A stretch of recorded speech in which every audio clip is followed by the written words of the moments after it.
Okay, so in this lesson we'll be looking at what are the economic links between Australian consumers, employers, businesses and governments. So the purpose and aim of this lesson is to help explain the various links and components of what makes up our economy, and the central theme of it is income.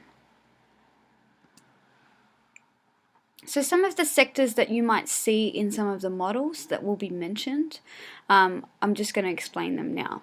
So the household sector, this is mainly made up of consumers, so people who buy and purchase goods. These were people who owned the economic resources, such as the land, the labour, the capital, and other enterprise. So households, they sell their resources to firms, businesses and governments that then use them to produce goods and services, and this was called production. The firms are paid an income for these resources. So households then use these incomes to purchase the goods and service provided by the firms, and this was called consumption. So households gain an income through giving to the firms, and then they purchase goods produced by the firms, and that's consumption, as I mentioned before.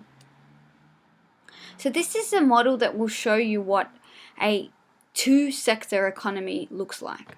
So an economy that is two sectors is involves households, so a group of consumers who provide labor to businesses in return for income.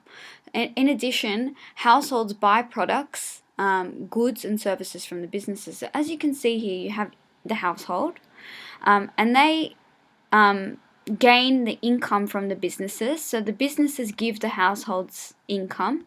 They then make payments to the businesses for products. Okay, so the businesses will give products to the households give labor to the businesses, and the businesses give the households income. In return, the households make a payment and they get products from the businesses. So I'll just repeat that again. The households, they provide the labor for the businesses, and then the businesses provide income. So for example, if somebody works at Woolworths, they provide labor for Woolworths. Woolworths gives them an income. They then buy groceries from Woolworths, who give them food and groceries.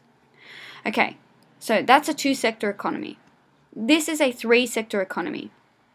So there is an added element to this sort of model of the economy, and as you can see, that added sector is governments.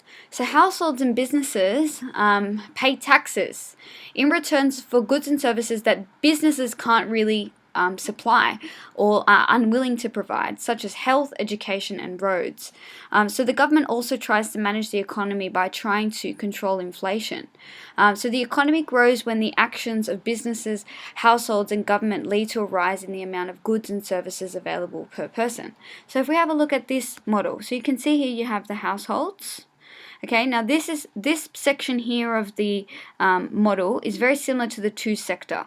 So as you can see, the households, they provide the labor to the businesses who give income to the households. The households provide payment, the businesses give products. The added element here is that businesses provide products and taxes to the governments. The governments provide products and payments to the businesses. Now let's have a look here. Households. Households pay tax to government, so you pay tax for, Medicare, tax for roads, tax for, any number of things, health, etc.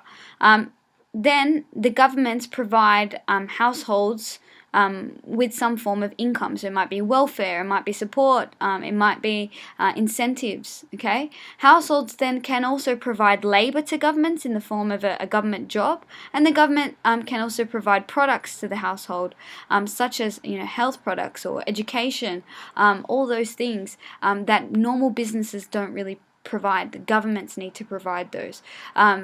Council support, all those things that governments supply, health, etc. So that added element here is the governments. So that's added to this model of the economy. So it's now three-sector. We have governments, households, and businesses. All right, now Now you have the 5-sector model. So this includes the link between the Australian economy and the world. So that 3-sector economy is how our economy works at this point in time, and this is with that added section of the world global links. So when businesses, including governments, sell goods and services overseas, these goods are called exports. Australia exports many goods such as meat, wheat, minerals, iron ore, etc. And when businesses and households buy from overseas, the products brought into Australia are called imports. Australian imports could be anything, ranging from Adidas shoes to Xboxes, etc. So you can see here in the middle, very similar concept for, like what we saw in the previous image for the 3-sector economy. You have the households who pay taxes to the governments, who pay income to the people. Households provide labour to the governments, and the governments provide products. Businesses provide products to households. Households make payments for those products. Households provide labour to businesses, and the businesses give incomes to the household. Then if you have a look here, the world economy gives imports to the businesses and receives exports from the businesses.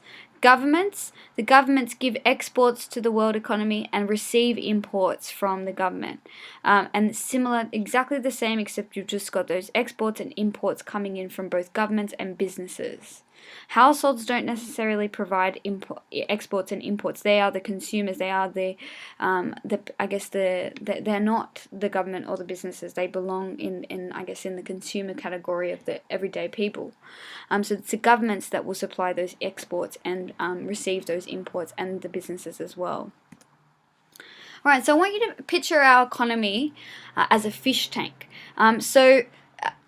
Like a leaking fish tank, really. So you can see here that the on this end where you have the dollar sign, money comes in, but there's also always some element of money going out. So the level of economic activity is always going to be impacted by whatever's coming in.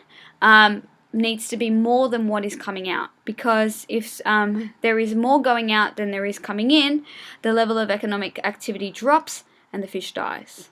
So the effect of injections, injections are the things that are coming in, and leakages to raise or lower the economic activity. So you always have to have more injections than you do leakages in our economy for it to be working well. So when more money enters the economy than leaves, injections are greater than leakages, and this is positive. The economy will expand and experience economic growth. So when you have more water coming into the fish tank than there is coming out, this is positive. But when more money leaves the economy than enters, leakages are going to be greater than the injections, and therefore the economy will contract and experience economic decline. So to avoid the problems associated with this, the governments try to influence the decision made by the sectors, so made by businesses and households, to alter the flow of money and to achieve the correct balance in the economy. So this is another sort of image, and I hate to sort of confuse you even more, but you have to see, you can have the household sectors who provide savings to the financial sector, such as banks, who then invest in businesses. Households provide tax to the government sectors, who also invest in the big businesses. Household sectors also provide imports to the overseas sector, and who provide exports to the businesses. And these firm sectors, so these big businesses, they provide income, wages, rent, and interest to the household sector. So these firms are your big businesses, your big sort of private companies, your big firms that are non-government businesses, such as BlueScope. And you can see how the firm sector, these private companies, are so important in our economy. They are relied upon by banks, governments, and overseas sections of our economy as well. Alright, thank you. So we will go through this. If you have any questions or you're still confused about something with this video, please write down your questions. See you on Thursday.